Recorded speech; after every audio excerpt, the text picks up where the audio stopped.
피부과 교실의 오상우라고 합니다. 좋은 기회 주셔서 감사드립니다. 어, 저희 제가 한 연구 특허 관련된 내용은 색소를 억제하는 미백 관련된 물질이 되겠고요. 화이트닝 제품이 사실 여러 가지 제품들이 나오지만 실제로 식약처에 등록돼 있는 물질이 많지 않기도 하고, 특히 이제 주로 억제하는 물질이 멜라닌 합성에 가장 중요한 타이로시나제라는 것을 억제하는 것이 가장 이제 많이 사용되는 미백 물질이 되겠습니다. 그렇지만 아직까지 이제 여러 가지 성분들의 물질들이 개발은 됐지만 실제로 임상적으로 사용해 보면 효과가 그렇게 썩 좋지 않은 경우가 많고, 그리고 뭐 이리테이션이라든지 여러 가지 부작용들이 유발되는 경우가 많아서 새로운 그 미백제 개발이 좀 필요한 실정이고요. 그래서 이제 저희가 한 연구 피부과 저널에서는 조금 탑 저널에 해당되는 논문에 우리가 일반적으로 알고 계신 이제 ATP가 세포의 어떤 에너지 원으로 작용을 할 뿐만 아니라 세포 밖으로 유출이 됐을 때는 여러 염증을 유발시키고, 이제 그게 어, 색소에도 유발을 시킬 수 있다는 내용으로 해서 논문을 실은 적이 있고요. 이걸 바탕으로 해서 ATP가 이제 원래는 에너지 원이지만 이게 밖에서 이제 유출이 되게 됐을 때 염증을 유발시키거나 여러 가지 세포에, 특히 이제 피부에도 여러 세포에 영향을 줄 수 있는 하나의 인자가 작동을 할 수가 있고, 사실 멜라닌 세포는 기본적으로 스스로 멜라닌을 만들지만 혼자서 만든다기보다도 주변의 여러 가지 케라티노사이트와 같은 주변 환경에 의한 메디에이터의 영향을 받아서 영향을 받는 경우가 많습니다. 그래서 이 ATP에 저희가 좀 주목을 했고요. 그래서 자외선을 쬐게 되면 여러 가지 피부 세포로부터 ATP가 밖으로 유출이 되고 그 유출되는 내용들을 저희가 봤고요. 그리고 실제로 ATP를 엑스비보 스킨에다가 수술해서 나온 조직에다가 ATP를 처리했을 때 멜라닌 합성이 이렇게 유도되는 것을 확인을 하였습니다. 근데 이를 바탕으로 해서 이 ATP가 그러면 멜라노사이트에 작용을 하려면 리셉터가 필요한데, 그 리셉터로 이제 프리너직 리셉터 두 가지가 존재를 하고 있는데, 어떤 리셉터가 이제 멜라닌 세포에 중요할지 그 부분에 대해서 이제 다음 연구를 진행을 했었고요. 그 결과로 P2X7 리셉터가 특히 퓨리너직 리셉터 중에 가장 멜라닌 세포에 좀 유력하게 작동을 하는 걸로 생각을 하고, 그와 관련해서 이 P2X7 블러커를 사용하게 되면 멜라닌 합성, ATP에 의한 멜라닌 합성도 억제되는 것이 저희가 밝혀낸 내용이고요. 그래서 이제 결국은 이 P2X7 블러커는 기본적으로 염증하고도 연관이 많아서 인플라마좀을 액티베이션 시키는 데서 중요한 역할을 하기도 하기 때문에 여러 면역 질환에서도 P2X7에 대한 블러커들이 클리니컬 스터디가 되거나 이런 경우도 많이 있습니다. 그래서 멜라닌 세포에서 어떤 리셉터가 많이 발현되는지를 이제 여러 가지 이 데이터를 다 보여드리지는 않지만 P2X7 리셉터가 발현되는 것들을 확인을 했고요. 피부 조직에서도 멜라닌 세포, 양성인 세포에서 이렇게 발현되는 것을 봤고, 이렇게 멜라닌 세포 자체 컬처 상에서도 P2X7이 잘 발현되는 것을 확인을 하였습니다.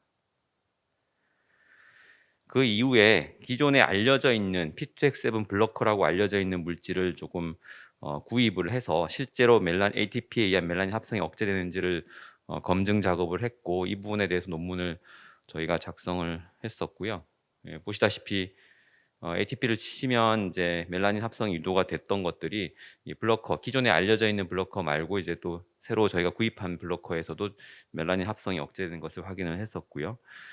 이거는 이미 다 뭐 알려져 있는 P2X 블로커이기 때문에 저희가 이제 최종적으로 목표로 하고 있었던 거는 천연물 라이브러리 내에서 이 ATP에 의한 멜라닌 합성을 억제하는 물질을, P2X 블록을 억제하는 물질을 찾아내면 UV에 의한 멜라닌 합성도 억제를 하고, 또 특히 인플라마존과 같은 염증을 억제하는 물질로도 같이 개발할 수 있지 않을까, 그런 생각으로 진행을 했었고요. 그래서 뭐 이 연구는 그 연대 약대의 이진우 교수님하고 같이 연구를 진행했고 지금 특허를 출원한 상태입니다. 그래서 찾는 과정은 이 셀 라인을 이용해서 P2X7 오버 익스프레션 시키는 셀 라인을 만들어서 거기서 이제 P2X7이 액티베이션 됐을 때 다이가 들어가면서 이 액티비티를 확인할 수 있는 어떤 셀 라인을 구축을 했었고, 그 그걸 바탕으로 해서 천연물 라이브러리에서 이제 이 P2X7 블럭을 할 수 있는 물질들을 좀 찾아 나가는 과정을 겪었고, 그 이후에 실제로 그 발굴한 물질이 멜라닌 세포에서 색소 형성을 억제하는지를 검증하는 작업으로 이루어졌습니다. 그래서 이진우 교수님과 같이 진행을 했었고, 이 셀 라인에서 P2X7을 오버익스프레션 시킨 다음에 ATP로 이제 자극을 주게 되면 이 다이가 세포 안으로 들어가서 이렇게 플로레센스가 나타나게 됩니다. 이걸 구축을 한 다음에 실제로 천연물 라이브러리를 이제 스크린을 쭉 했습니다. 그래서 뭐 네거티브고요, 이거는. 그리고 기존에 알려져 있는 P2X7 블러커,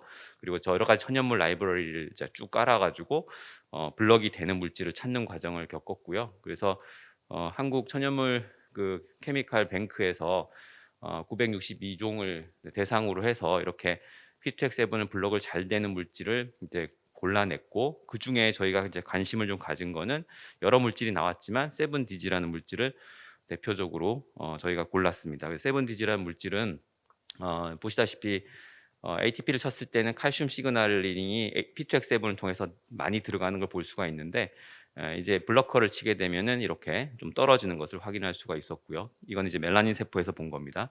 그래서 이제 멜라닌 세포에서 멜라닌 합성을 억제하는 거를 이제 검증하는 작업을 거쳤고, 보시다시피 ATP를 이용해서 멜라닌 합성을 유도시켰을 때 세븐디지를 물질을 치게 되면 이렇게 멜라닌 합성이 떨어지는 것을 이제 확인할 수가 있었고요.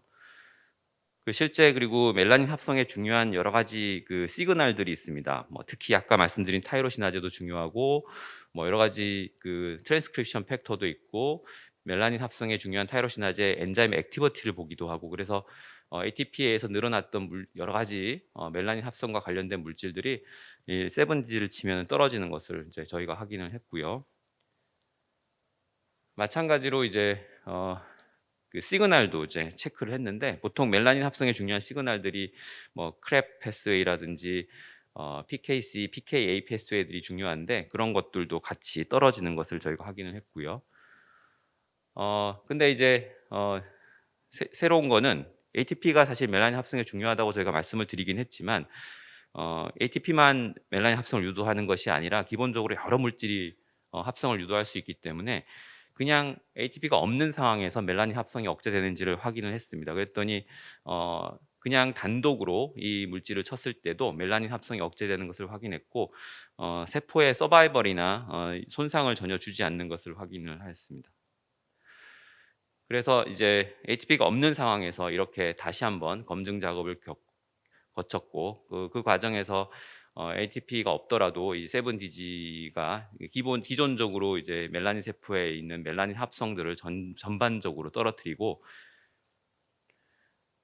그리고 이제 중요한 거는 다른 기존에 알려져 있는 멜라닌 합성 억제 물질하고 비교하는 것이 중요하기 때문에, 코지게시드라고 해서 멜라닌 합성 억제 물질로 많이 알려져 있는 물질하고 비교하는 작업을 좀 거쳤고요. 보시다시피 코지게시드와 같은 농도를 비교해 보면 1 이렇게 비교해 봤을 때 확실히 더 멜라닌 합성이 떨어지는 것을 확인할 수가 있었습니다. 그리고 MSH라는 거는 저희가 멜라닌 합성의 가장 중요한 메디에이터이기 때문에 이거를 먼저 치고 그 이후에 억제되는 것을 확인하는 작업을 했고요. 그 이후에 저희가 이제 엑스비보 스킨에서 실제로 UV를 처리를 하면 멜라닌 합성이 유도가 되는데요. 그거를 피부 조직을 구해서 거기서 이제 UV를 친 거랑 치지 않은 거랑 이제 또 세븐디지를 같이 처리했을 때 이렇게 멜라닌 합성이 억제되는 것을 이제 확인을 해서 피부 조직 내에서도 이 세븐디지가 색소 합성을 억제하는 물질로 작용할 수 있다라는 것을 확인을 했습니다. 그래서 기존에 이제 여러 가지 미백제들이 나와 있는데, 실제로 뭐 다양한 제제들을 사용할 수가 있겠지만 저희가 생각했던 이 물질은 기본적으로 ATP라는 게 세포 에너지 원으로 가장 중요한 물질이기도 하고, 염증을 유발시키는 데도 중요한 역할을 하는 물질이기 때문에 이 세븐디지라는 물질이 지금 현재로는 이제 멜라닌 합성 억제로 쪽으로 특허를 냈지만, 향후에 이제 여러 가지 염증에도 같이 작용을 할 수 있다. 염증을 억제하는 데도 작용을 할 수 있을 거라고 생각을 하고 있습니다. 네, 이상입니다.